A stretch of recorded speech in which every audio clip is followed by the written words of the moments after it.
latest pieces of technology here at E3 is Xbox SmartGlass. So we're going to have Peter from Microsoft run us through this really cool way to enhance your viewing and internet browsing experience with not only your television and your Xbox, but your Windows Phone or tablet. So let's check out how it works. Well, what I've got here is I've got a couple of smart devices that are already connected. On my Windows Phone here, I'm already at a sort of an input screen. So what I can do here is just with simple gesture, I can navigate up on my Xbox. I can tap to get this episode started, which is the first episode of the second season. It's going to get going here. Then what I do over here is, I don't know if you saw this, but this was sitting on HBO Go. Basically what's happening is SmartGlass knows what's on my console and my TV at any given moment. As soon as I started this episode, it said, oh, now you're actually watching this episode. Now I can tap into the episode, and it's going to give me control. I could actually pause or I could fast forward. Okay.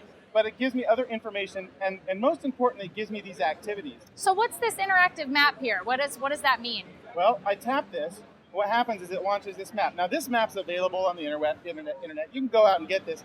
The difference is when you do that, you're going to have to find it, launch it, tool around to find where you're at. What we do is we have time-coded this against the actual playback experience. So this map will update and move automatically as you go to different locations in Westeros. So we're watching right now the opening sequence, and you can see we've moved, and we're moving along on the map here, and it's amazingly so much like this, and now you can see we've moved to Winterfell. That is so cool. And so as this plays, for Game of Thrones specifically, you're able to get this amazing experience where you can actually see, and in a show like Game of Thrones, it can be a little confusing knowing where everybody is.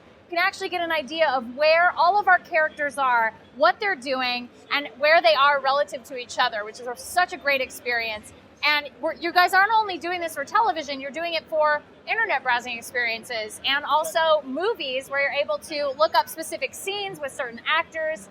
What a great piece of technology. This is something that is changing the Xbox. It's really taking it to the next step by integrating Windows 8 tablets and phones.